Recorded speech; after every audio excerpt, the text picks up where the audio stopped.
Hello students, welcome to online study, English medium, standard 8, subject Hindi. Students, आज हम पढ़ेंगे हिंदी कहानियाँ। तो चलिए हम हिंदी कहानियों की तरफ आगे बढ़ते हैं। आज की हमारी पहली कहानी है दोस्त का महत्व। चलिए देखते हैं। वेद गर्मी की छुट्टी में अपनी नानी के घर जाता है। वहां वेद को खूब मजा आता है क्योंकि नानी के आम का बगीचा है। वहां वेद ढेर सारे आम खाता है और खेलता है। उसके 5 दोस्त भी हैं, पर उन्हें वेद आम नहीं खिलाता है। ये कहानी वेद नाम के लड़के की है। वह गर्मियों की छुट्टी में अपने नानी के घर जाता है। वहां उसे बहुत ही मजा आता है क्योंकि उसके नानी के घर आम का बगीचा है और वहां वेद को बहुत सारे आम खाने को मिलते हैं।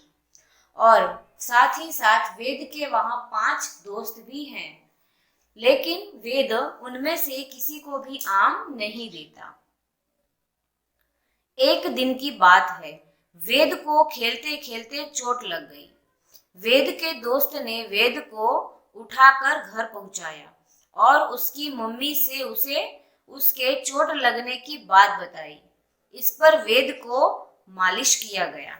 अर्थात एक बार खेलते खेलते वेद को चोट लगी और चोट लगने पर जो उसका दोस्त है वह उसे उठाकर उसे घर ले जाता है और उसकी मम्मी को सारी बातें बताता है। उसकी मम्मी फिर उसके चोट पर मालिश करती है।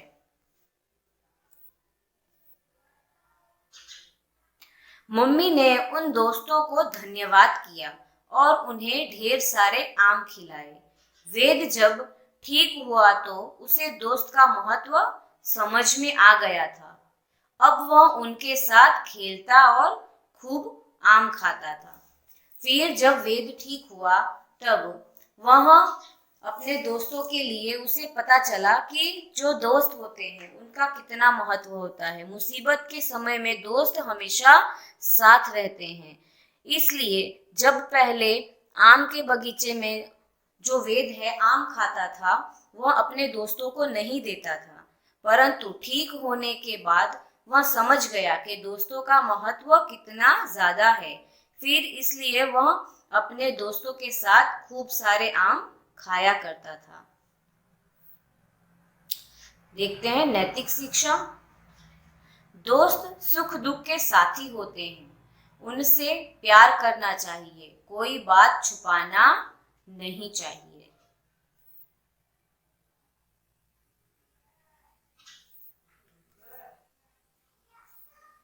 चलिए दूसरी कहानी देखते हैं, माँ की ममता।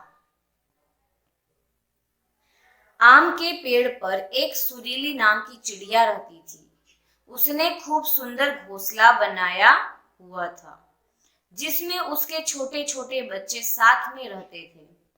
वह बच्चे अभी उड़ना नहीं जानते थे, इसलिए सुरीली उन सभी को खाना लाकर खिलाती थी। आम के पेड़ पर एक सुरीली नाम की चिड़िया रहती थी। उसने बहुत ही सुंदर घोंसला बनाया हुआ था और उसमें वह अपने छोटे छोटे बच्चों को रखती थी।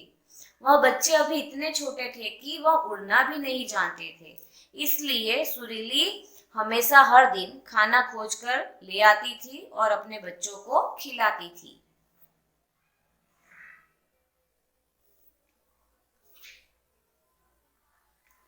एक दिन जब बरसात तेज हो रही थी, तभी सुरीली के बच्चों को जोर से भूख लगने लगी। बच्चे खूब जोर से रोने लगे, इतना जोर कि देखते देखते सभी बच्चे रो रहे थे। सुरीली से अपने बच्चों का रोना अच्छा नहीं लग रहा था। वह उन्हें चुप करा रही थी, किंतु बच्चे भूख से तड़प रहे थे, इसलिए वह चुप नहीं हो रहे थे। एक दिन क्या हुआ कि बहुत जोरों की बारिश हो रही थी और उसी समय सुरीली के बच्चों को भूख लगी थी और वह भूख इतनी ज्यादा लगी थी कि बच्चे भूख के मारे बहुत ही रो रहे थे। पर सुरीली से अपने बच्चों का रोना देखा नहीं जा रहा था, इसलिए वह उन्हें चुप कराने लगी। लेकिन जो बच्चे हैं वह भूख के मारे तड़प रहे थे, इसलिए वह चुप भी नहीं हो रहे थे। सुरीली सोच में पड़ गई, इतनी तेज बारिश में खाना कहाँ से लाऊंगी? मगर खाना नहीं लाया तो बच्चों का भूख कैसे शांत होगा? काफी देर सोचने के बाद सुरीली ने एक लंबी उड़ान भरी और पंडित जी के घर पहुंच गई। फिर अपने बच्चों का रोना देखकर सुरीली बहुत ही मायूस हो गई थी और सोचने लगी कि इतनी तेज बारिश हो रही है, मैं बच्चों के लिए खाना कहाँ से लाऊं? फिर सोचने लगी कि खाना तो लाना ही पड़ेगा, अगर नहीं लाऊंगी तो यह बच्चे कैसे शांत होंगे? फिर काफी देर सोचने के बाद उसने एक लंबी उड़ान भरी और वह पंडित जी के घर जा पहुंची।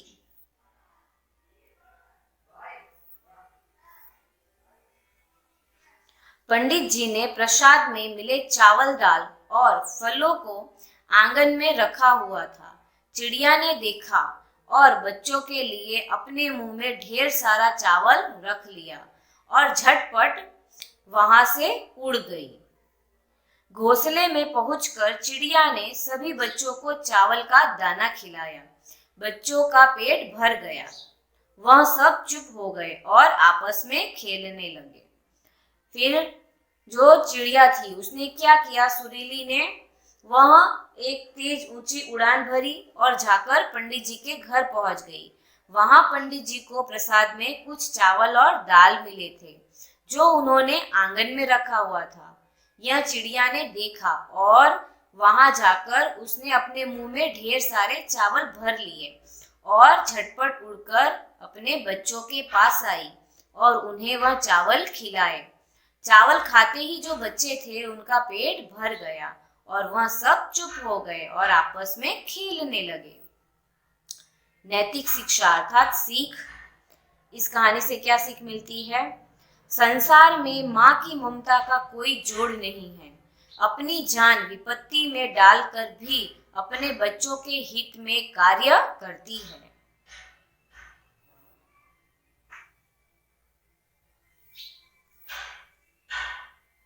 चलिए तीसरी कहानी देखते हैं, करुणा का प्रहार। अब्दुल के पास एक बकरी थी। उस बकरी का एक छोटा सा बच्चा था। अब्दुल दोनों को प्यार करता, उनके लिए खेत से नरम और मुलायम घास लाता। दोनों बकरियां घास को खाकर खुश रहती थी। अर्थात एक अब्दुल नाम का लड़का था, उसके पास एक बकरी थी और उस बकरी का एक छोटा सा बच्चा भी था। अब्दुल उन दोनों से ही बहुत प्यार करता था। हमेशा उनके लिए नरम नरम खेतों से घास लाया करता था और वह घास खाकर जो बकरियां थी वो बहुत ही खुश रहती थी। अब्दुल को दूर से देखकर झटपट दौड़ उसके पास पहुंच जाया करती थी। अब्दुल चौथी कक्षा में पढ़ता था। एक दिन जब वह स्कूल गया हुआ था, उसके अम्मी अब्बू ने बकरी के बच्चे का सौदा सलीम से कर दिया। अर्थात कि जब अब्दुल अपने स्कूल से घर आया करता था तो वह जो बकरियां थी उसे देखकर खुश हो जाती थी और उसके पास झटपट दौड़कर पहुंच जाती थी। अब्दुल चौथी कक्षा में पढ़ता था और एक दिन क्या हुआ कि अब्दुल स्कूल गया हुआ था तो उसके अम्मी अब्बू अर्थात उसके मम्मी पापा ने उस बकरी के बच्चे का सौदा किया, अर्थात उसे सलीम को बेच दिया।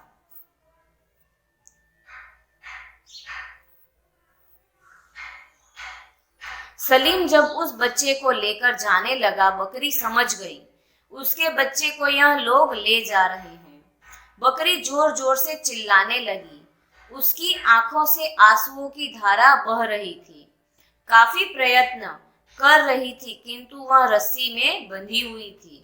सलीम बच्चे को लेकर काफी दूर निकल गया। बच्चा भी जोर जोर से चिल्ला रहा था। वह अपनी माँ को पुकार रहा था। अर्थात जब सलीम बकरी के बच्चे को ले जा रहा था तब जो बकरी थी वह बहुत ही कोशिश कर रही थी अपने बच्चे को रोकने के लिए। वह जोर जोर से चिल्ला रही थी और रो रही थी। उसने काफी प्रयत्न किए लेकिन वह अपने बच्चे को बचा नहीं सकी। वह उसे रोक नहीं सकी क्योंकि वह रस्सी में बंधी हुई थी। और सलीम वह बच्चे को लेकर काफी दूर चला गया था। बच्चा भी काफी रो रहा था और चिल्ला रहा था। वह अपनी माँ को पुकार रहा था। माँ की करुणा आंसुओं में बह रही थी किंतु बेबस थी। बकरी ने अंतिम समय सोचा, अगर अभी प्रयत्न नहीं किया तो वह अपने बच्चे से कभी नहीं मिल पाएगी। ऐसा सोचते हुए एक बार जोरदार प्रयास किया।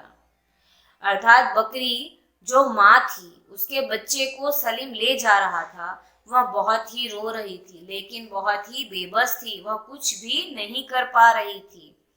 वह सोचने लगी कि अगर मैंने अभी अपने बच्चे को नहीं रोका तो वह दोबारा कभी भी अपने बच्चों से नहीं मिल पाएगी। ऐसा सोचते हुए उसने एक बार बहुत ही जोरदार प्रयास किया।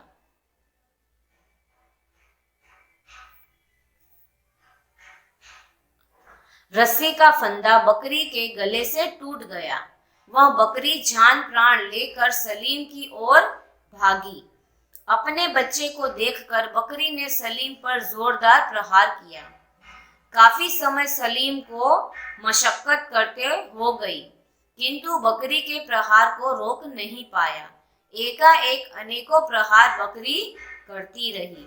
अर्थात वह जो बकरी थी अपने बच्चे को बचाने के लिए जोरदार उसने प्रयास करती रही। उसने अपना जी जान एक कर दिया। सलीम को उसने बहुत ही मारा, उसकी ओर बहुत प्रहार किए लेकिन जो सलीम था वह भी कोशिश करता रहा बकरी को हराने के लिए, लेकिन बकरी एकाएक अनेकों प्रहार करती रही। अंत में सलीम हार मान गया और बकरी के बच्चे को वहीं छोड़कर अब्दुल के अम्मी अब्बू से अपने पैसे लेकर वापस लौट आया। अंत में जब सलीम समझ गया कि अब मैं इस बकरी से नहीं जीत पाऊंगा तो उसने क्या कहा, वह अपना हार मानकर वहां से आगे चला गया और अब्दुल के अम्मी अब्बू के पास जाकर अपने पैसे ले लिए और वहां से चला गया।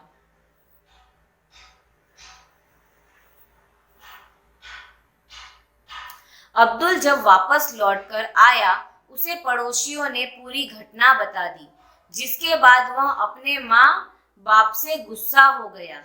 माँ बाप ने काफी समझाया किंतु उसने किसी की एक न सुनी क्योंकि वह बकरी उसके लिए अमूल्य थे जिसे वह बेचना चाह रहे थे। अब्दुल जब घर से स्कूल से वापस आया तब उसे पड़ोसियों ने सारी बातें बताई। सारी बातें सुनते ही वह अपने माँ बापू से बहुत ही गुस्सा हो गया। उसके माँ बापू ने उसे बहुत ही समझाने की कोशिश की परंतु वह नहीं माना क्योंकि वह बकरी और उसका बच्चा वह अब्दुल के लिए बहुत ही अमूल्य थे। नैतिक शिक्षा, चलिए देखते हैं सीख। माँ की करुणा के प्रहार से बड़ी शक्तियां पराजित हो जाती हैं। माँ अपने बच्चे के लिए अपना जीवन भी दांव पर लगा देती है। बकरी ने अपना जीवन दांव पर लगाकर सलीम पर प्रहार किया था। Thank you.